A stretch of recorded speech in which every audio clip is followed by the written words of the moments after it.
love that song. I'm in love with that song. I love that song. I love that song. I'm in love with that song. I love that song. I'm in love with that song. Welcome back to the I'm in love with that song podcast on the Pantheon Podcast Network. My name is Brad Page, and each episode of this show, I pick one of my favorite songs and we'll explore it together, listening to all the elements and components that make it a great song. You don't have to know anything about music theory or be a musician to enjoy the show. No technical stuff here. We're just listening to the performances, arrangements, and production that go into creating a great song. On this edition of the podcast, we're listening to the Masters of Metal, the band that created the template for literally thousands of bands that would follow. One of the most influential bands in rock history, and a song that, by any measure, is one of their creative peaks on record. We're, of course, talking about Black Sabbath and a song called Spiral Architect.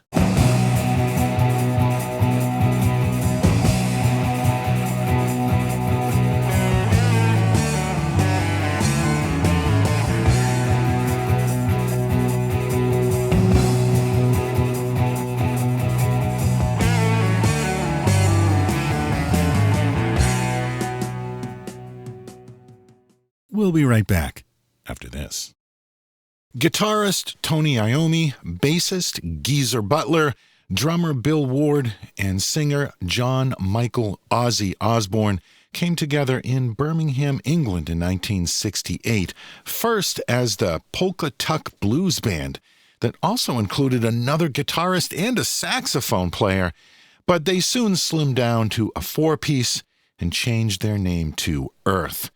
But after discovering there was another band named Earth, they changed their name to Black Sabbath, as the story goes, inspired by the Boris Karloff movie of the same name. They released their first album in February 1970, on Friday the 13th, of course, though it didn't come out in the U.S. until June 1st. It's considered by many to be the first heavy metal album, though no one really called it that at the time. But this was something new, something different, something distinct from psychedelia or blues rock. There had been heavy bands before, but Black Sabbath were tapping into something new. Figure in black, which points at me.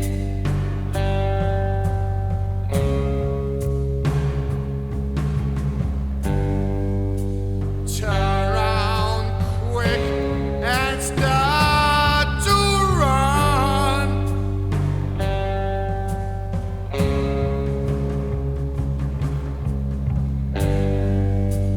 Find out I'm the chosen one. Oh no!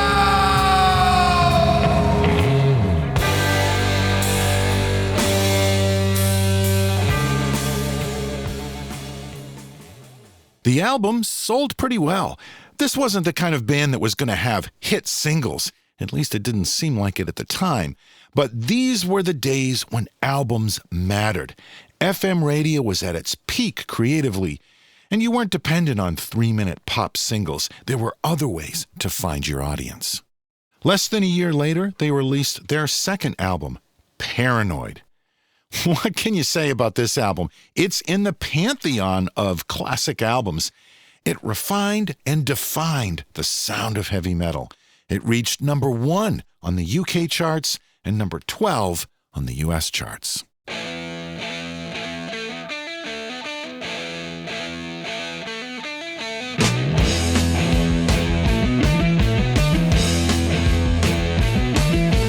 Finish with my woman, 'cause she couldn't help me with my mind. People think I'm insane because I am frowning all the time.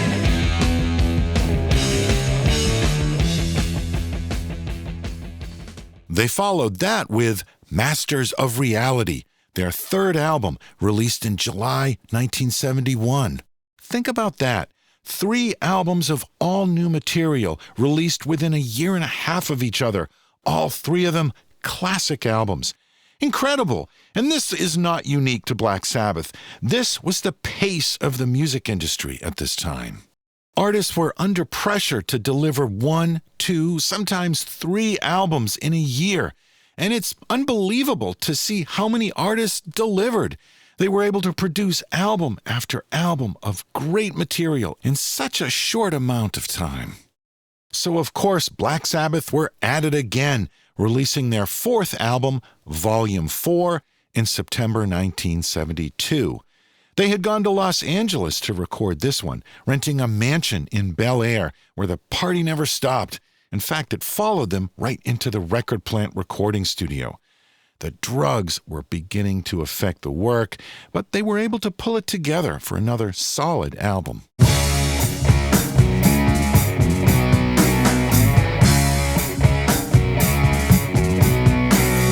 Something glowing in my head. Wings of ice and soon will spread. Time to feed my very soul. Makes me happy, makes me cold.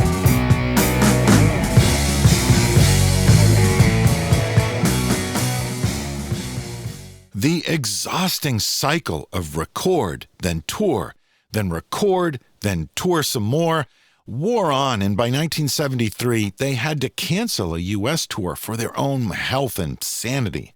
But guitarist and de facto band leader Tony Iommi was itching to make another record.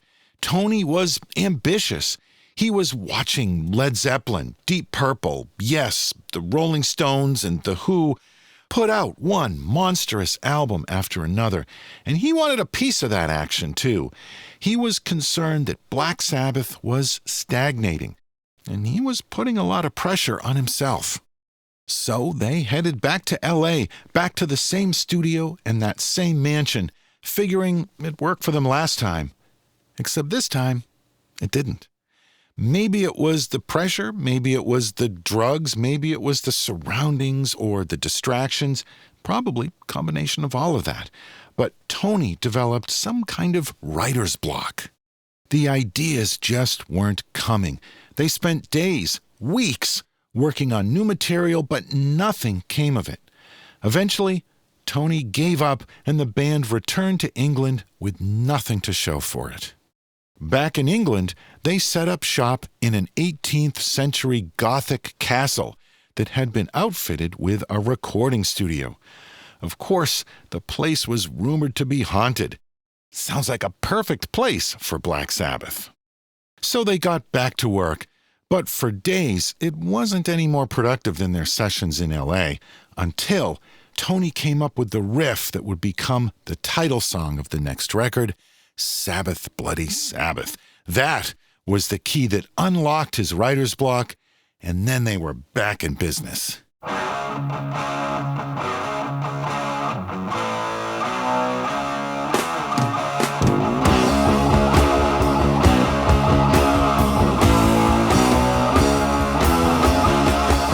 see right through these starting eyes. You know you have to learn the execution of your mind. You really have to turn. They ended up with a really strong album. The record opens with the title cut, an instant Black Sabbath classic, and the album ends with Spiral Architect, one of their most ambitious tracks. Spiral Architect is credited to all 4 members of the band, Tony Iommi, Geezer Butler, Bill Ward, and Ozzy Osbourne. As usual with most Sabbath songs, Geezer wrote the lyrics. The album was produced by Black Sabbath and engineered by Mike Butcher. The song begins with Tony Iommi's acoustic guitar. He's playing a series of arpeggiated patterns that use a lot of open strings on his guitar, which allows certain notes to ring out clear for long stretches.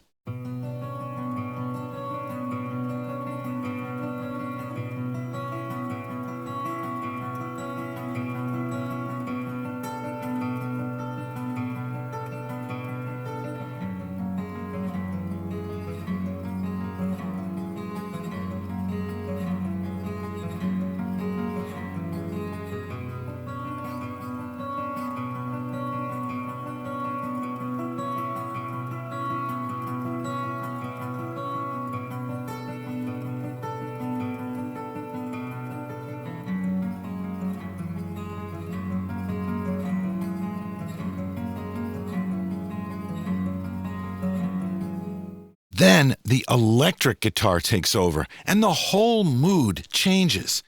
Where the acoustic guitar has kind of an intimate, melancholy feel to it, the electric guitar riff sounds big and majestic.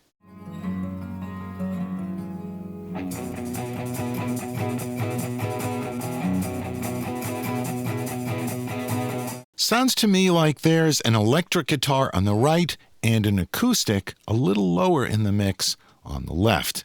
Then, when the band comes in, there's another electric guitar added on the left. I'm not sure if the acoustic guitar is still in there or not. See what you think.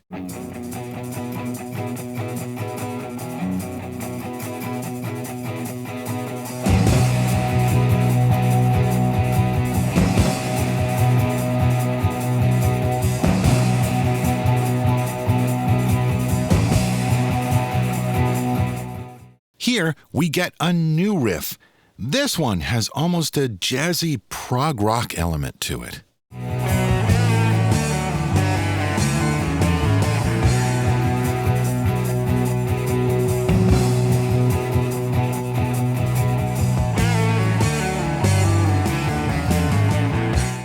I don't know if they intended it or not, but I think that riff has a spiral feel to it.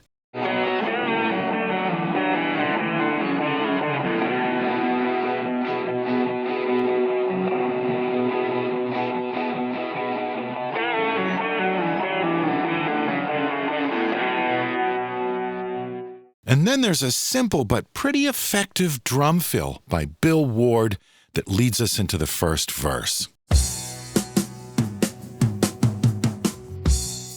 Now let's hear that all together and onwards into the first verse.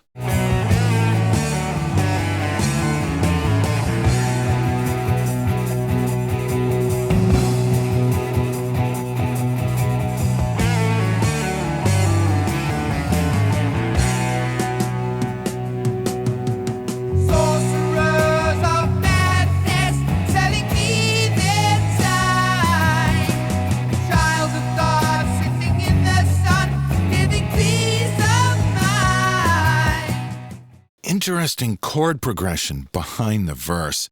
Probably not what most people would expect when they think of Black Sabbath. Let's hear just the instrumental track.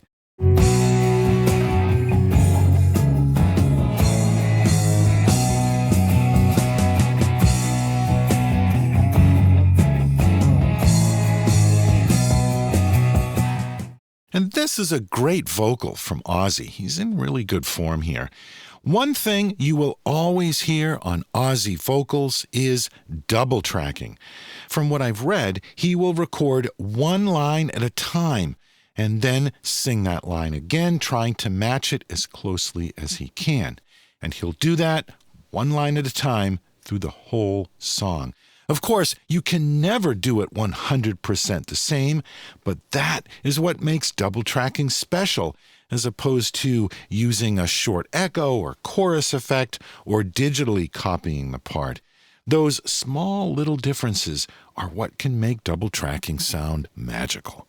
Sorcerers of madness, selling me their time. Child of God, sitting in the sun, giving peace of mind. Fictional seduction on a black snow sky. Sadness kills the Superman, even fathers cry. Next, we land at the first chorus. Musically, this part is great too.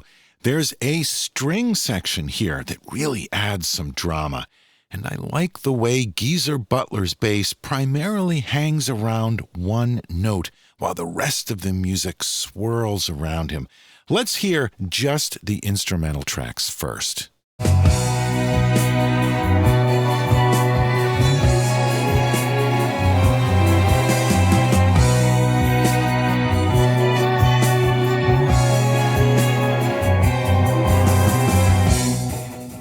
It leads back to the main riff at the end of the chorus there. Let's hear it with Ozzy's vocals added back in. Of all the things I value most of all,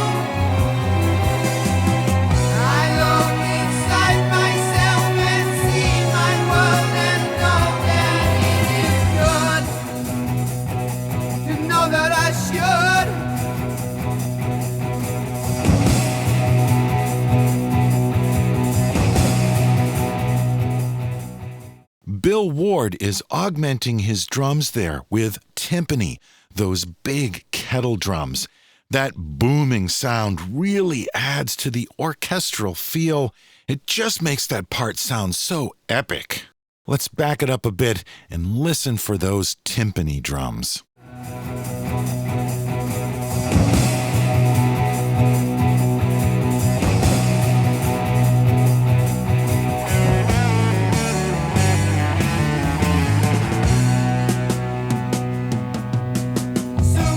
Let's listen to Bill Ward's drum fill there. And here's the second verse. Superstitious century didn't time go slow, separating sanity, watching children grow, synchronated undertake the spiral sky, silver ships on cosmic oceans in disguise. Then comes the second chorus, and the lyrics here are a little different this time around. You know, Black Sabbath has this reputation for being dark and foreboding, and of course they've earned that. But not every song is like that. This song is really life-affirming. Geezer Butler wrote these lyrics sitting on his front yard watching the sun come up. Life was good. And I think that's what this song is about. At least that's what I take from it. In a world that can often be harsh, you gotta learn to appreciate the good. Of all the things I value most in life, I see my memories and feel their warmth and know that they are good. Of all the things I value most in life, I see my memories and feel their warmth and know that they are good. Let's hear that full chorus. Of all the things I value most in life, I see my memories and feel their warmth and know that they are good. You know that I should.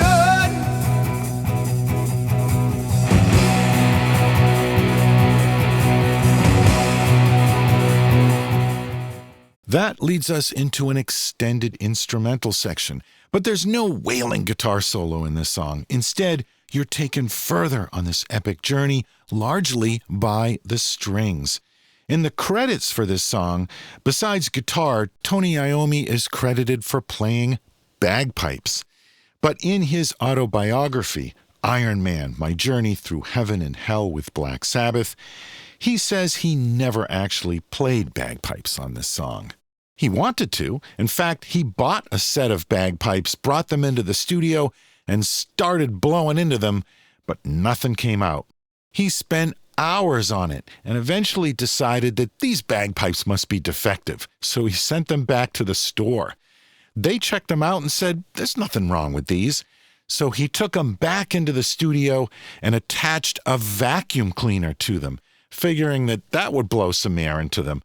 But the only sound he got on tape was the noise from the vacuum cleaner. After wasting a few more hours on that, he gave up. I love that story.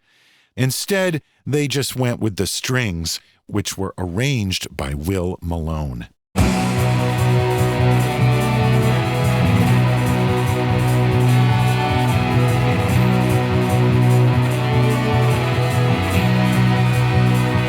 Let's bring those strings up in the mix.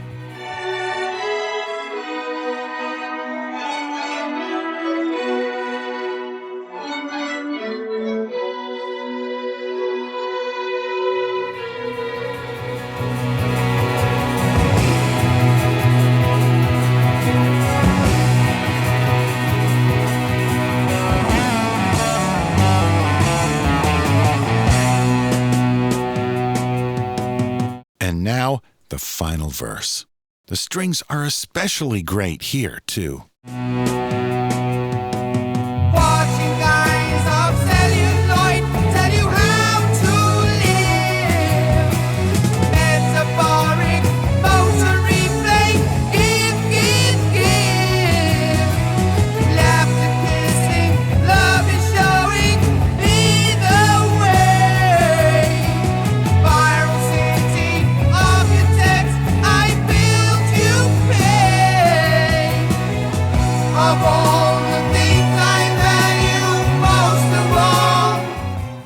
Once again, let's hear the vocals on this final chorus. Of all the things I value most of all,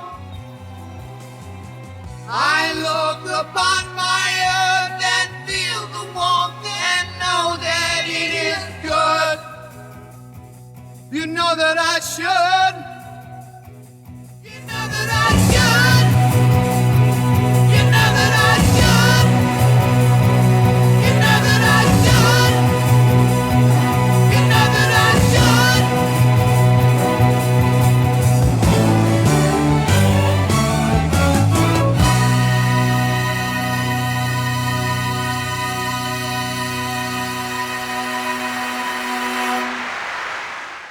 Now, this ending is very intriguing.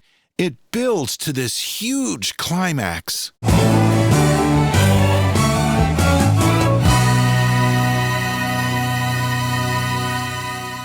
Then there's the sound of an audience applauding. That was overdubbed by their engineer, Mike Butcher. He probably pulled that from some sound effects library or something. Okay, fine. I can see how that's a nice way to end the song and the album with a round of applause. But then the band comes back in, mostly the bass and drums, and just kind of jams for a minute for a short fade out. Is that anticlimactic?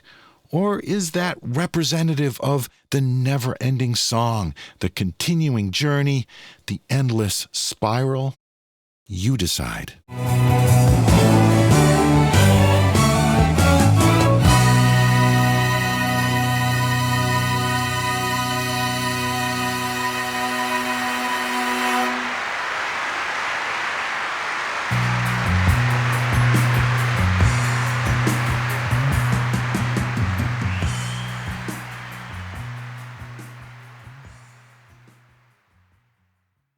Black Sabbath, Spiral Architect.